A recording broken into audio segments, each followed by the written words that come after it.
శౌనకాది ఋషులకు సూత మహర్షి ఇలా చెప్తున్నాడు. ద్వారక నుండి తిరిగి వచ్చిన అర్జునుడు ఖిన్నవదనుడై ఉన్నాడు.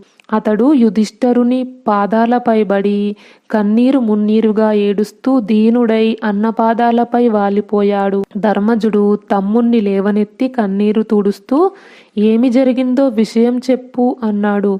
ద్వారకలో శూరసేన, ఉగ్రసేన, వసుదేవ, బలరామాది యాదవ ముఖ్యులు క్షేమమేనా అని అడిగాడు.